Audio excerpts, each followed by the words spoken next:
ZTE has done a great job with this Axon phone and they released a very similar yet different device. This is Linus, you're watching Gizmo China, and this is a review of one of the first Android phones with a Force Touch display, ZTE Axon Mini Premium Edition. Stay tuned.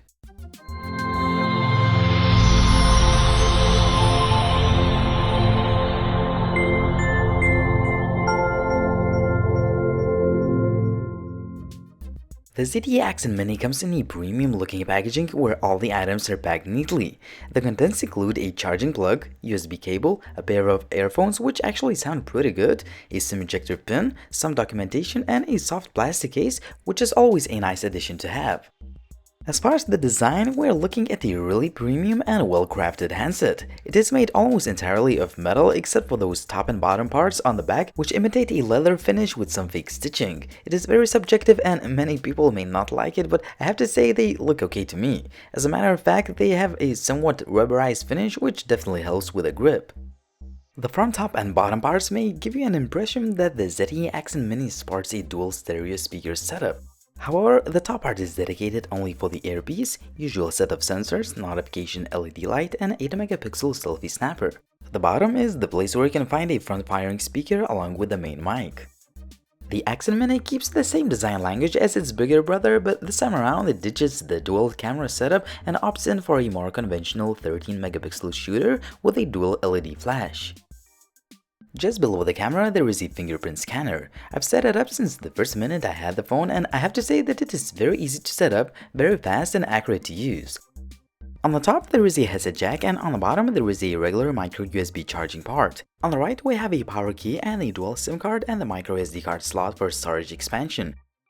Finally, on the left, there is just a volume rocker. Overall, the build quality is top-notch and I love all metal design of the phone. The Axon Mini definitely feels great in the hand and I really appreciate the fact that it is easily manageable with one hand due to its 5.2 inches display. Speaking of which, we have a 1080p AMOLED panel which is just gorgeous to look at. Honestly, it almost looks like an LCD display as it has all the good aspects like color accuracy and brightness of liquid crystal displays, but it adds a little bit of punchiness and saturation which is typical to AMOLED panels. The Axon Mini comes with the Mi Flavor UI which is built on top of Android 5.1. However, the app drawer has been removed and we are not a huge fans of it. As usual to the Chinese skins, the Mi Flavor UI has quite a few customization options, gesture controls, and a lot of little tweaks and extra features which work pretty well, but it depends on your habits if you will actually use them. For example, the Axon Mini has one of the best implementations of the iris scanner, but I'm not sure if this feature is actually needed. Well, it may be cool to show it off to someone in the bar. We've seen the latter features on a lot of phones, but the star of the show here is the Force Touch display technology, and the Axon Mini is one of the first Android phones to have it.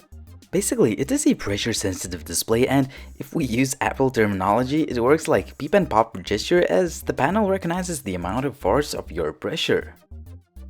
Alright, so the main question here, is it useful? Once you get used to it, definitely yes. Does it work well? Again, once you get used to it, it is. Most of the Force Touch features are associated with the built-in apps and gallery and they work pretty well. If the app does not support this feature, the screen will just blink. However, you may have a few accidental touches there and there. Finally, if you ask me if this feature is really necessary, I would say no, but it is definitely a fun and innovative way of interacting with your phone. Also, ZTE did a pretty good job with the implementation. All in all, the UI is running fast and fluid and it is really impressive given the early software build of the phone. The ZTE Axon Mini comes with an octa-core Snapdragon 616 chip with a maximum clock speed of 1.5 GHz, 3 GB of RAM, and 32 GB of expandable storage. The 3D games work well, but you have to make sure that any power-saving features are off. The graphics look great, although not that spectacular like on flagship phones. I encountered with just a few skip frames, but nothing major. Finally, the phone doesn't have any overheating issues. As far as multimedia consumption goes, the Axon Mini is just fantastic. The front-firing speaker is loud and it has quite a lot of depth in its sound. Also, listening to music via earphones is just a blast. The integrated hi-fi audio chips really make a difference if you love high-quality sound with lots of depth and rich tones.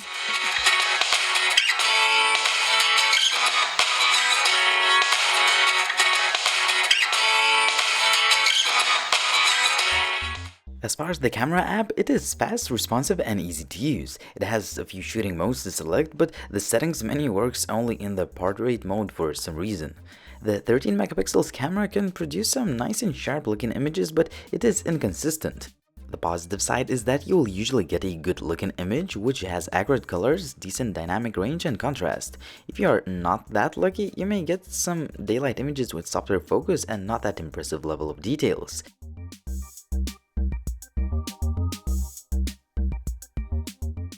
When it comes to the low light shots, some of them are okay, but again, the camera is inconsistent as some of the images have a huge amount of noise and lack of details.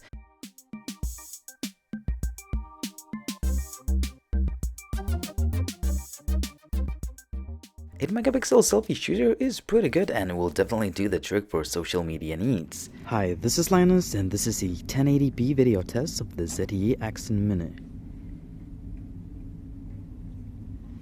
This is a handheld footage, trying to hold my hands as steady as possible. The phone can shoot videos at maximum resolution of 1080p. The most impressive thing is the quality of sound recording. Other than that, the level of details is decent, but the auto exposure is too aggressive as it is jumping like crazy. Also, the footage looks shaky despite the fact that I try to hold my hands as steady as possible.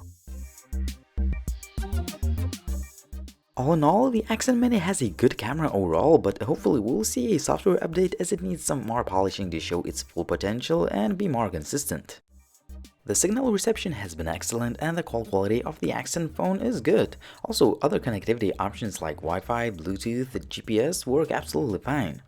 The 2800 mAh non-removable battery performs very well both in terms of active usage and standby. I could constantly get over 4.5 hours of screen on time using max auto brightness setting, browsing the web, checking emails and social media, taking pictures, and so on. So there you have it, the ZTE Axon Mini Premium with pressure-sensitive display technology. I have to tell you that there is a lot to love about this phone. It all starts with great design, and all aluminum titanium body makes it look like an expensive handset. Also, the Axon Mini is very compact considering today's standards as it has 5.2 inches display, which is brilliant to look at, and pressure-sensitive related features are definitely a fun way of interacting with your phone if you get used to using them. Also, the phone has a great battery life, a microSD card slot, good performance, fast and accurate fingerprint scanner, and high quality sound. However, while the camera experience is mostly positive and you may get some good looking images, we may want to see a software update to improve its consistency. Also, the video recording quality could be a little bit better overall. Finally, the ZTE Axon Mini Premium is definitely a great all-around phone despite a few shortcomings that may be even fixed with future software updates.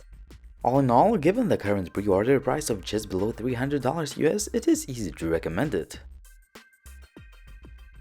It was Linus, thanks for watching, and if you liked this video, please hit the like button and subscribe to the Gizmo China's YouTube channel. Also, I suggest you checking out gizmochina.com for a full written review and other Chinese phones news and reviews. Thanks for watching again and see you in the next one.